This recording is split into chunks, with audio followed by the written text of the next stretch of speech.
వాస్తుబలం ప్రేక్షకులకు స్వాగతం. నేను మీ కిషన్ పటేల్.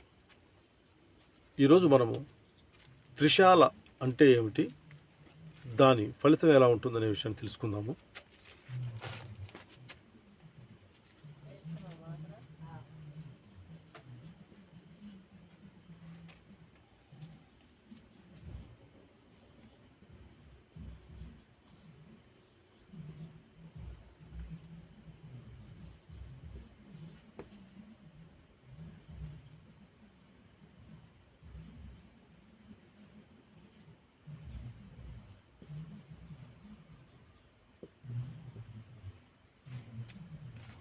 త్రిశాల అంటే ఏమిటి, దాని ఫలితం ఏమిటి? త్రిశాల అంటే మూడు శాలలు ఉండేదాన్ని త్రిశాల అంటారు. అంటే మూడు వైపులా గృహాన్ని కట్టి ఒకవైపు ఖాళీ స్థలాన్ని ఉంచడాన్నే త్రిశాల అంటారు. అయితే అందులో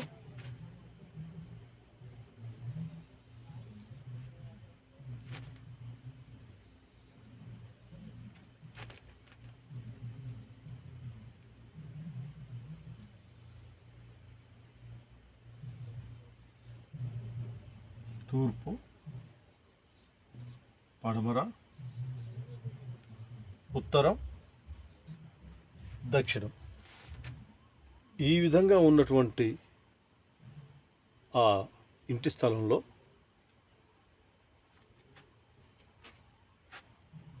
దక్షిణ భాగాన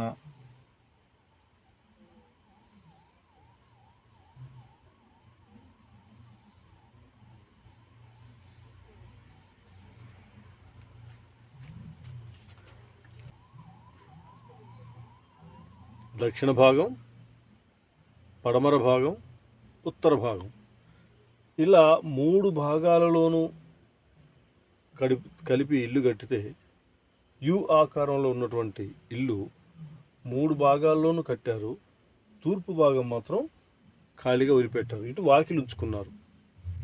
దీన్ని ఏమంటారు? వాకిలి అంటారు. ఇలా వాకిలి ఉంచి, ఒకవైపు వాకిలి ఉంచి మూడు వైపులా గృహ నిర్మాణం చేయడాన్ని త్రిశాల అంటారు. 1, 2, 3 శాలలు కట్టారు కాబట్టి త్రిశాల అంటారు. అయితే ఈ విధంగా తూర్పున వాకిలి ఉండే విధంగా మూడు భాగాలలోనూ గృహాన్ని నిర్మించి త్రిశాలగా నిర్మించుకుంటే ఈ గృహాన్ని హరిపద గృహం అంటారు. హరిపదం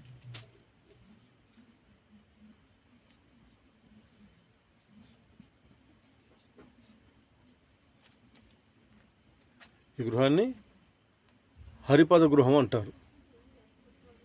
ఈ రకంగా కట్టుకున్నట్టయితే ఈ హరిపదంలో తూర్పున ఖాళీ స్థలం ఉంచి, వాకిలి ఉంచి, దక్షిణము, పడమర, ఉత్తరము మూడు భాగాల్లోని గృహాన్ని కట్టుకుంటే దాన్ని హరిపదం అంటారు.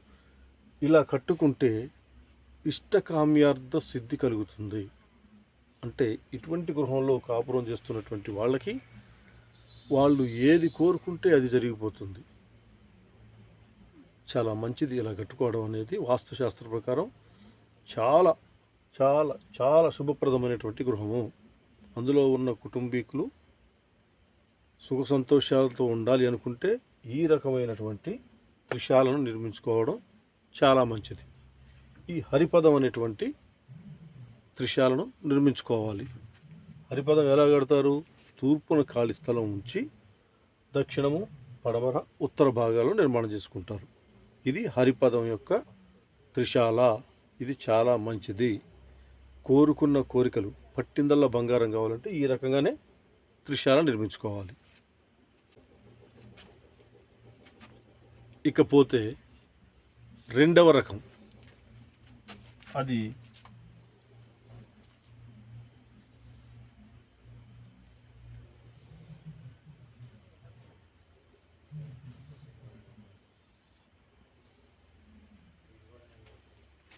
ఈ రకంగా ఉండేటువంటి త్రిశాల అంటే ఏమిటి? పడమర గృహం ఉంటుంది నిర్మాణంలో, ఉత్తరంలోనూ గృహం ఉంటుంది, తూర్పులోనూ గృహం ఉంటుంది. ఇక్కడ మాత్రానికి దక్షిణ దిక్కులో మాత్రం వాకిలి పెడతారు. ఈ 3 భాగాల్లోనూ గృహాన్ని నిర్మించి దక్షిణ భాగంలో ఖాళీ స్థలాన్ని ఉంచేటువంటి త్రిశాలను ఉష్ట్రదంష్ట్ర గృహము అంటారు.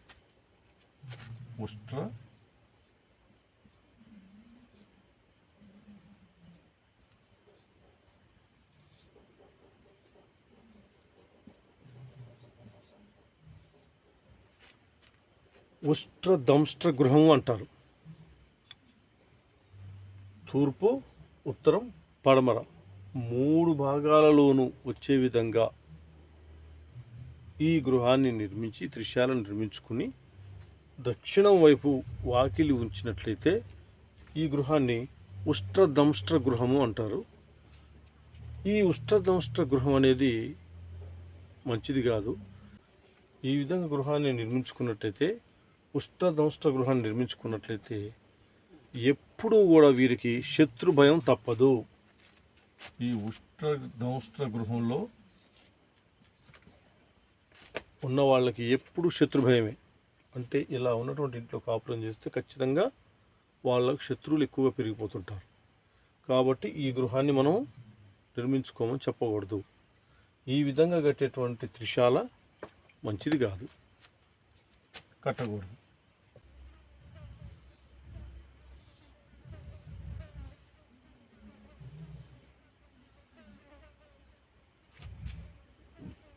ఇది పడమర వాకిలి కలిగినటువంటి త్రిశాల.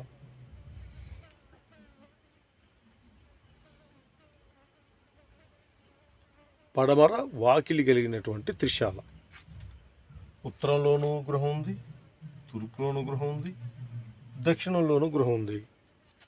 పడమర దిశకు వచ్చేటప్పటికి ఖాళీ స్థలం వదిలిపెట్టారు, వాకిలి ఉంచారు. ఇలా ఉంచడాన్ని క్షయగృహం అంటారు.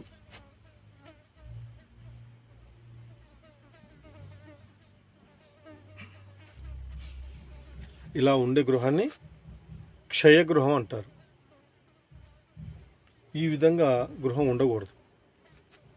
దీనివల్ల ఎప్పుడు హాని జరుగుతూనే ఉంటుంది. ఆ మనిషికి, ఆ కుటుంబంలో ఉన్న వాళ్ళకి ఎప్పుడు ఏదో రకమైనటువంటి ప్రమాదాలు సంభవించడం, ఆపదలు సంభవించడం, కష్టాలు సంభవించడం ఇటువంటివన్నీ జరుగుతుంటాయి ఈ క్షయగృహం కనుక కట్టుకుంటే. కాబట్టి ఈ విధంగా ఈ త్రిశాలను కట్టుకోకూడదు. పడమర దిక్కు ఖాళీ స్థలం ఉంచి ఉత్తరము, తూర్పు, దక్షిణం మూసేసే విధంగా ఇల్లుని కట్టకూడదు. ఇక 4వది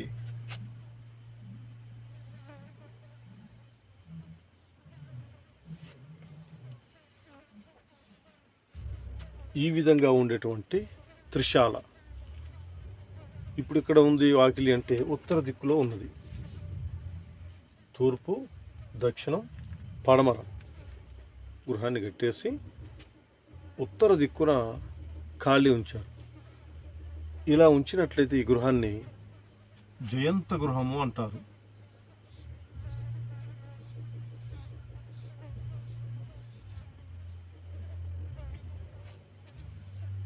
జయంత గృహము అంటారు. జయంత గృహము అంటే ఈ విధంగా గృహాన్ని కట్టుకున్నట్టయితే ఆ ఇంట్లో, ఆ గృహంలో కాపురం చేస్తున్న వాళ్ళకి పుత్ర పౌత్ర అభివృద్ధి పుష్కలంగా ఉంటుందన్నమాట.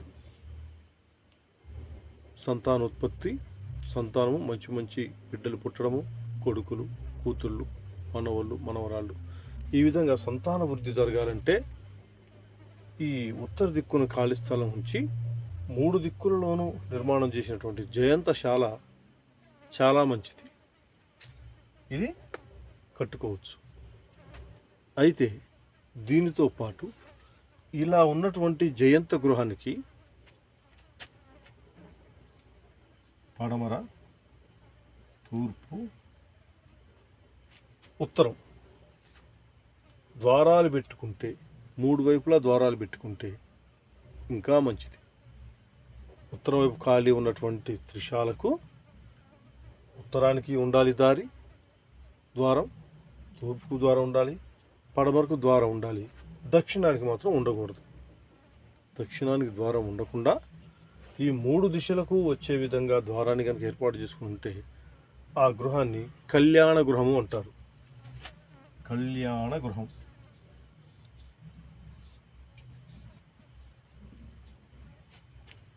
ఆ ఇంట్లో ఏ పని చేసినా కళ్యాణం జరిగినట్లే ఉంటుంది. అంత శుభప్రదమైనటువంటి గృహం ఇది. కాబట్టి త్రిశాల గురించి మీకు ఇప్పుడు అర్థమైందనుకుంటాను.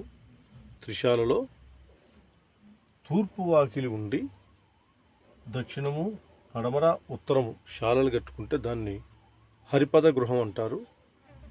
అది చాలా మంచిది. ఇష్టకామ్యార్థ సిద్ధి, ఏది కోరుకుంటే అది ఫలించుద్ది ఆ గృహంలో. ఇక రెండవది, ఉత్తరం వైపు ఖాళీ స్థలం ఉంచి తూర్పు, దక్షిణము, పడమర 3 దిశల్లో గనక గృహాన్ని నిర్మించుకుంటే దీన్ని జయంత గృహం అంటారు. దీంట్లో పుత్రపౌత్రాభివృద్ధి, వంశవృద్ధి గొప్పగా జరుగుతుంది. కాబట్టి ఎలాగను కట్టుకోవచ్చు. ఇదే గృహానికి తూర్పులోను, ఉత్తరంలోను, పడమరలోను ద్వారాలు పెట్టుకుంటే దక్షిణానికి ద్వారం పెట్టకుండా, దక్షిణానికి ద్వారం పెట్టకూడదు, ఈ 3 ద్వారాలు పెట్టుకుంటే ఇది కళ్యాణ గృహము అంటారు.